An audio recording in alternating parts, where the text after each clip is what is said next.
Nesse vídeo, vamos ver como foram as questões de biologia da prova da FUVEST no ano de 1988. Para essa edição também tivemos um gabarito oficial, foi uma prova de primeira fase, 96 questões, as 12 primeiras eram de biologia. E aqui está o caderno de questões, vamos começar pela questão número 1, que é introduzida por esse textinho aqui, ó. A biotecnologia vegetal ainda está engatinhando, se considerarmos as promessas para o ano 2000. Interessante que o texto foi escrito em 87, né? Faltavam ali ainda 13 anos para o ano 2000, para a virada do milênio. Bom, veja bem o que já é feito. Através de processos biotecnológicos, insere-se em determinadas plantas um micro-organismo benéfico, o risóbio. Lembra? Rhizobium, bactérias Rhizobium, que ajuda a nitrogenização das próprias plantas, ou seja, diminui a necessidade de adubos nitrogenados.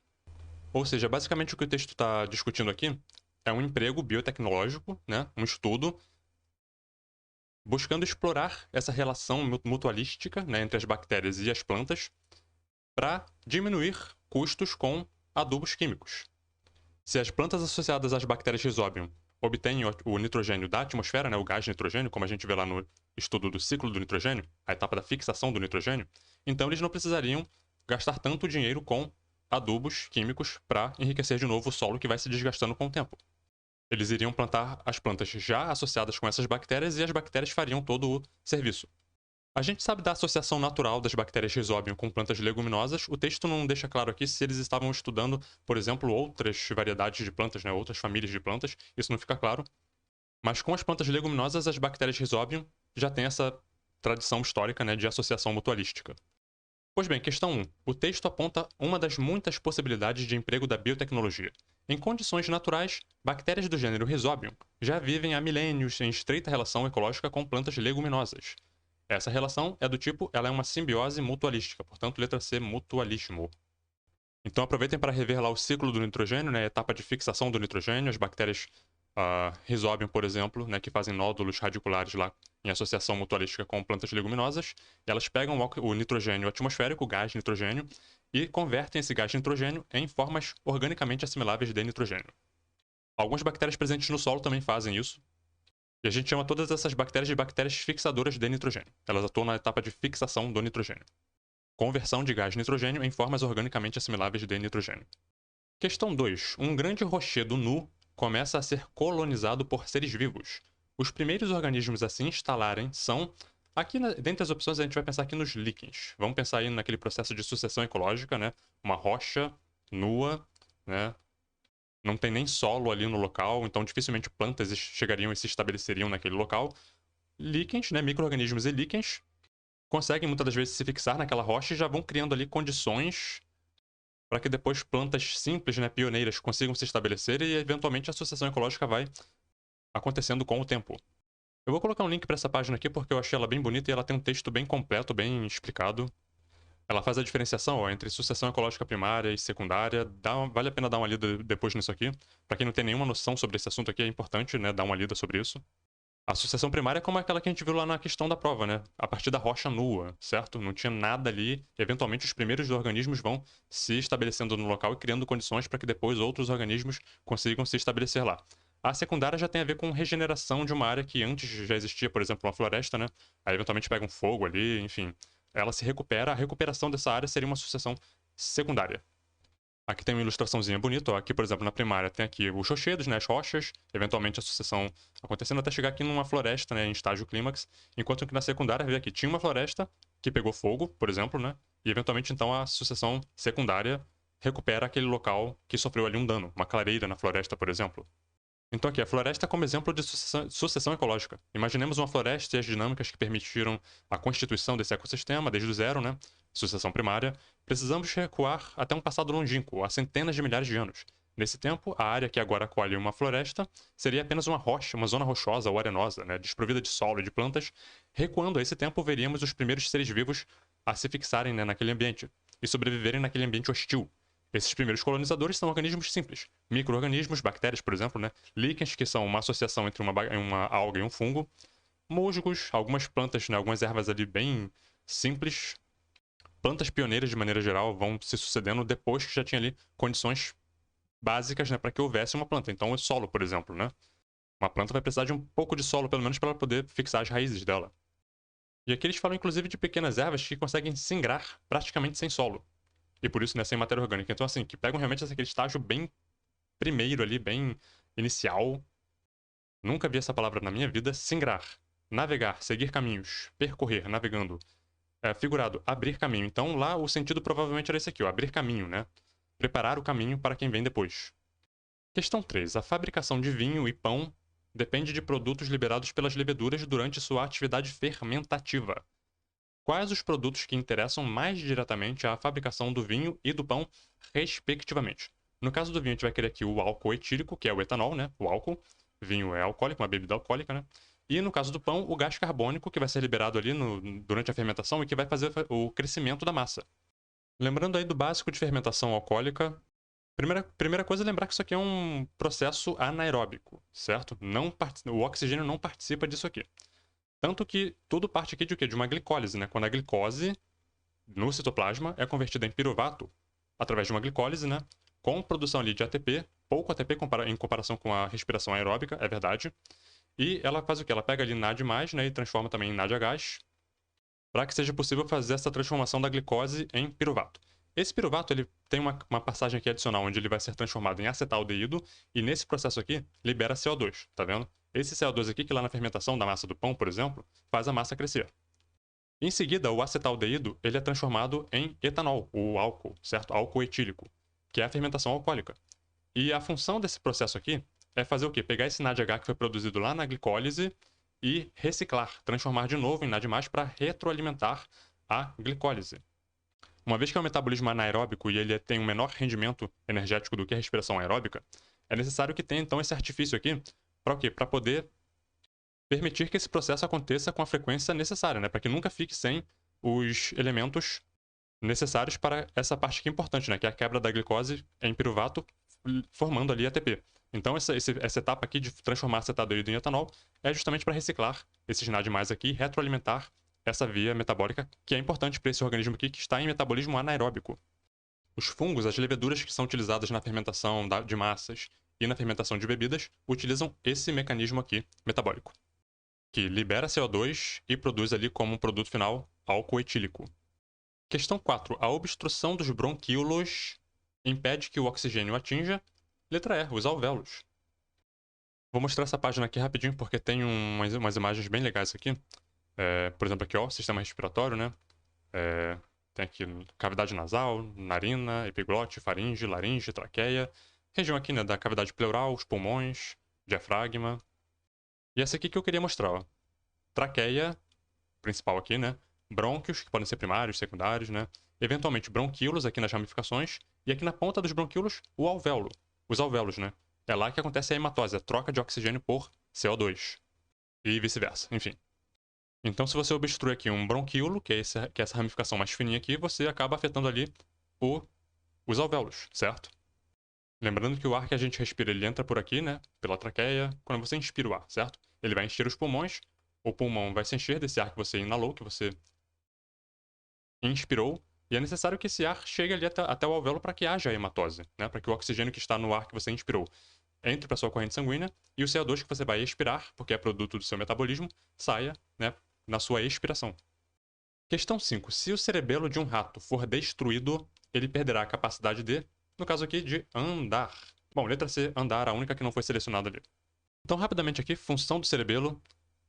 Coordenação motora, equilíbrio e controle do tônus muscular. Temos aqui coordenação motora, temos aqui equilíbrio, né? Aprendizagem motora, coordenação de movimentos dos olhos, enfim, tudo aquilo que exige equilíbrio, né? Que exige coordenação motora, é de responsabilidade do cerebelo coordenar essas funções. Então, por exemplo, andar de bicicleta exige equilíbrio, né? Exige coordenação motora. É função do cerebelo fazer você saber andar de bicicleta. Interessante é que o cérebro é uma coisa tão fascinante, né? E tão interessante. Se você sofrer danos em algumas partes do seu cérebro, que não o cerebelo, por exemplo, você pode perder memória, pode perder capacidade de comunicação, de raciocínio, né? Sua personalidade pode sofrer de transtornos diversos. Mas se o seu cerebelo estiver intacto, você ainda saberia andar de bicicleta. Você pode esquecer seu nome e o nome da sua mãe, mas você ainda saberia andar de bicicleta. Então é como dizem, né? Quando as pessoas dizem assim, é como andar de bicicleta, né? É por isso. Pela forma como o nosso cérebro funciona, você pode esquecer diversas coisas ao longo da sua vida, mas tudo aquilo que envolve atividade motora, coordenação motora, enquanto o seu cérebro estiver funcionando normalmente, você vai lembrar Inclusive aqueles movimentos, né, que a gente chama de memória muscular, né, aqui aprendizagem motora, aquelas coisas que você já faz meio que no automático, né, você já nem pensa mais. Por exemplo, tocar um instrumento musical, né, você já não pensa mais, você só faz a nota e, enfim, toca. E aí você fica ali às vezes anos sem tocar uma música e quando pega lá um instrumento pra tocar, milagrosamente você consegue tocar a música mesmo sem nem lembrar as notas. Por quê? Porque os dedos tocam sozinhos, né? Quem toca instrumento sabe que isso acontece. Questão 6. O gráfico mostra as concentrações de 3 tipos de íons no suco celular de uma planta aquática e na água do lago onde ela vive. Vamos dar uma olhada então aqui no gráfico? Tá aqui, ó, eixo horizontal os íons, né? Cloro, magnésio, sódio. E no eixo vertical a concentração desses íons. Então, aqui a gente tem 2 tipos de colunas, né? Uma coluna que é escura, quadriculada, né? Que é a planta aquática, a concentração do íon na planta aquática. E a coluna que é branca, a concentração do íon na água do lago, que é o meio, certo? Então a gente pode pensar que a coluna aqui é quadriculada, ela é o meio intracelular e a coluna branca é o meio extracelular. E a gente repara aqui que todos os íons estão mais concentrados dentro das células, no meio intracelular, do que fora. Ou seja, as células estão hipertônicas com relação ao meio, e o meio está hipotônico com relação às células. Pois bem, nos 3 casos, a diferença entre as concentrações iônicas nos 2 meios é mantida por... Aqui a gente vai pensar em transporte ativo. A gente nota que existe uma diferença importante de concentração do meio intracelular para o meio extracelular, indicando que as células, a planta, né, as células da planta estão usando energia, gastando energia, para manter essa diferença. Se fosse algum tipo de transporte passivo que fosse considerando, né, o gradiente de concentração, a gente veria o que quer que fosse que estivesse mais concentrado passando para o meio menos concentrado. E ali a gente vê que a planta está mantendo o meio intracelular mais concentrado. Isso se faz através de transporte ativo, através de bombas, né? Por exemplo, a bomba de sódio e potássio. O que ela faz? Ela pega o sódio, né, joga para fora da célula, e pega o potássio e joga para dentro. E ela gasta ATP para isso. Para essa planta aqui, provavelmente é importante ter concentração de cloro, magnésio e sódio mais altas dentro da célula. Então ela investe energia para manter essas concentrações mais altas no interior da célula. Aí alguém pode perguntar, mas não poderia ser por pinocitose? Ela não poderia estar englobando, né, vamos dizer assim,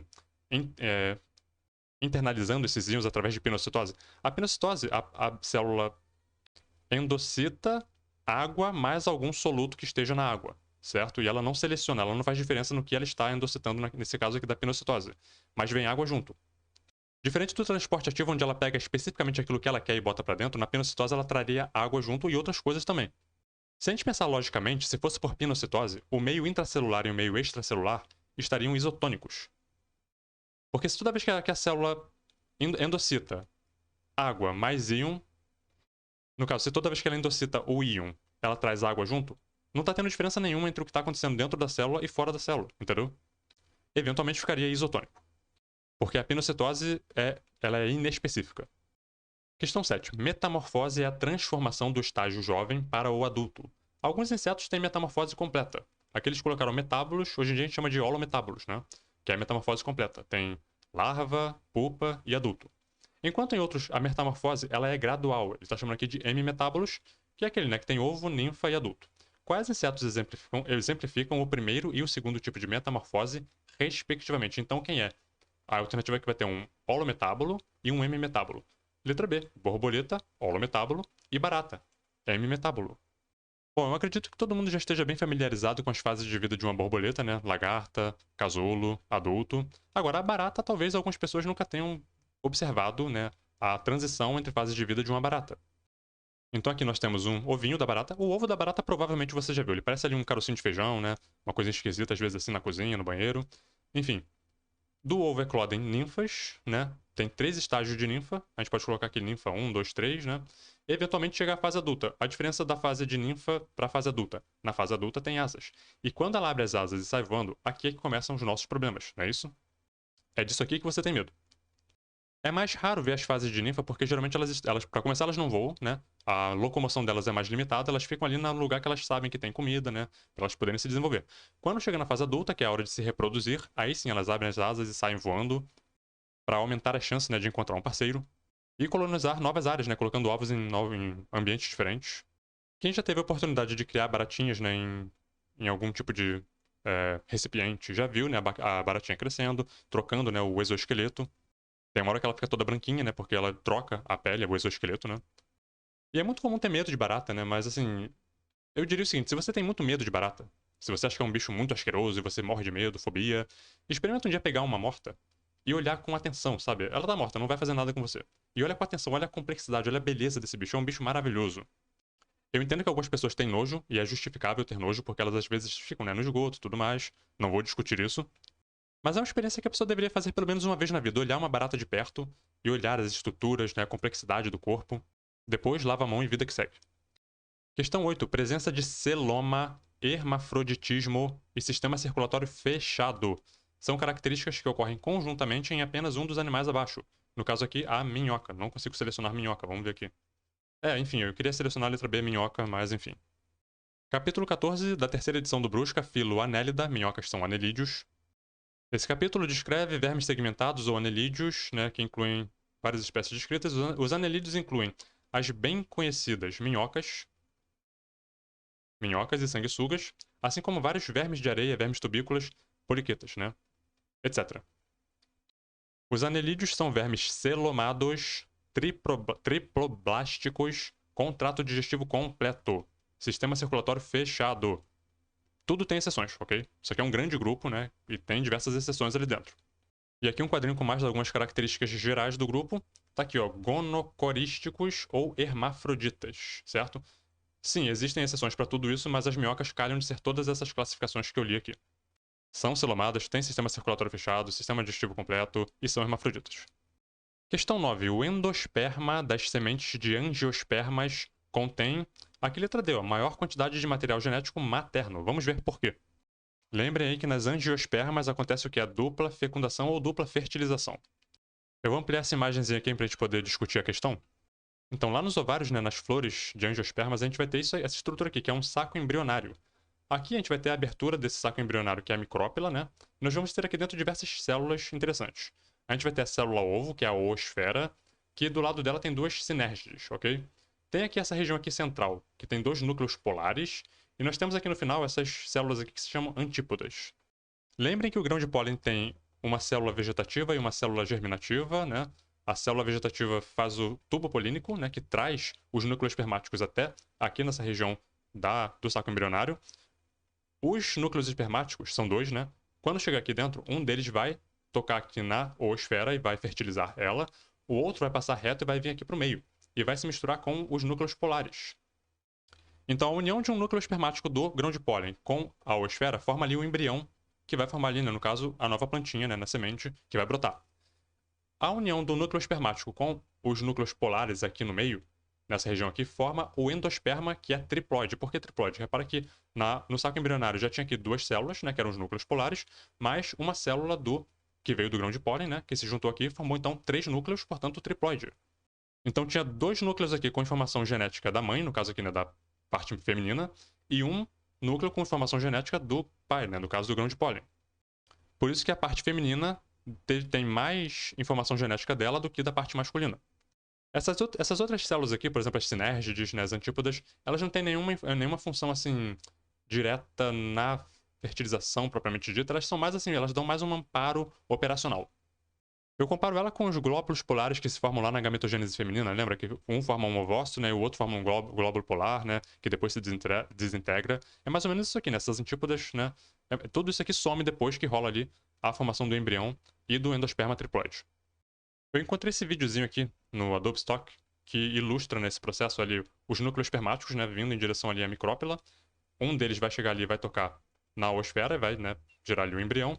O segundo núcleo, eu não sei se tá dando pra ver na tela aí, né, mas enfim, procurem aí depois, é fácil de achar. Repara que o outro vai chegar, ó, vai entrar e vai passar direto, ó, vai ficar lá. Não deu nem pra ver, né? Vai chegar e vai... É bem difícil de parar ele bem na hora que ele chega lá. É difícil. Mas enfim, fica aí a... Consegui, eu coloquei em 0,2, né? Mas enfim, o outro passou direto e foi lá para os núcleos polares, né? Encontrou os núcleos polares e formou ali no meio o endosperma triploide. Questão 10. Na evolução das plantas, o aparecimento do tubo polínico trouxe a vantagem de letra D, tornar a fertilização independente da água. Lembrem que os grupos mais basais, né, de plantas que começaram a se aventurar no ambiente terrestre, as briófitas, né, as pteridófitas, elas tinham ainda alguma dependência da água para reprodução. Por quê? Porque os gametas dela flagelados, os anterozoides, eles dependem da água para se deslocar até encontrar ali uma oosfera. A partir de gimnospermas, quando surge ali o grão de pólen, né, e a formação do tubo polínico, como a gente acabou de ver na questão anterior, isso tornou o ambiente, tornou possível aquele processo que antes acontecia no ambiente aquático de acontecer mesmo distante da água. Porque, como eu disse, o grão de pólen tem lá a parte dele que é vegetativa, que cria aquele tubo polínico que leva o núcleo espermático até lá dentro da oosfera, né, até dentro do saco embrionário. E isso acontece sem necessidade de água por perto para que haja esse deslocamento. Então a letra A que colocou eliminar a participação do gameta masculino na fertilização, muito pelo contrário, né? Permitir que o gameta masculino chegue até o gameta feminino sem a necessidade de ir nadando na água. Questão 11. Nas plantas, a respiração ocorre, letra E, em todas as células vivas, dia e noite. Essas questões aqui, geralmente, elas vêm assim, colocando aquele contraponto, né, entre respiração e fotossíntese, né? A fotossíntese tem a fase clara da fotossíntese, que depende da luz, né, por exemplo, do sol, portanto, o sol acontece durante o dia, porque depende da luz para que haja a fase clara. Enquanto que a respiração é um processo que acontece lá nas mitocôndrias, né? E não depende de luz. Portanto, ela pode acontecer tanto de dia quanto de noite. Então a gente geralmente diz que a planta ela precisa do dia para fazer a fotossíntese, a fase clara, né? E a respiração ela pode acontecer ao longo de todo o dia. Em células vivas que tenham mitocôndrias, óbvio. Questão 12. Um homem com cariótipo 47XYY pode originar-se da união de dois gametas. Um com 24 cromossomos, que é o anormal, né? E outro com 23. O gameta anormal seria aqui, no caso, um espermatozoide. Repara que tem aqui dois Ys, né? Então eu fiz aqui uma espermatogênese minimalista, né? Temos aqui espermatócito primário, secundário, espermátides, eventualmente espermatozoides, né? Então aqui nós tivemos a meiose 1, certo? E aqui nós tivemos a meiose 2, com a separação ali das cromátides irmãs. Esse homem formou aqui espermatozoides X, 2, né? E espermatozoides Y. Aqui aconteceu tudo dentro da normalidade. Mas digamos que na meiose 2 desse homem tivesse acontecido aqui uma não disjunção entre esses dois cromossomos Y aqui, né? Então essa não disjunção levaria à formação de um espermatozoide com dois cromossomos Y e um inviável, né? Que não teria nenhum cromossomo, sexual no caso. Então esse homem aqui, se esse gameta aqui com dois cromossomos Y encontrasse um ovócito de uma mulher, óbvio, com um cromossomo X, formaria ali um embrião XYY. Repara que a letra E colocou aqui uma espermatogônia, mas a espermatogônia ela não é um gameta, ela é uma célula da linhagem germinativa, certo? Que vai sofrer sucessivas meioses até formar espermatozoides. Esses sim são os gametas que vão participar ali da fertilização, da fertilização de um ovócito. E com isso ficamos por aqui. No próximo vídeo veremos as questões de biologia da prova do ano da FUVEST, né, do ano de 1989. Até lá!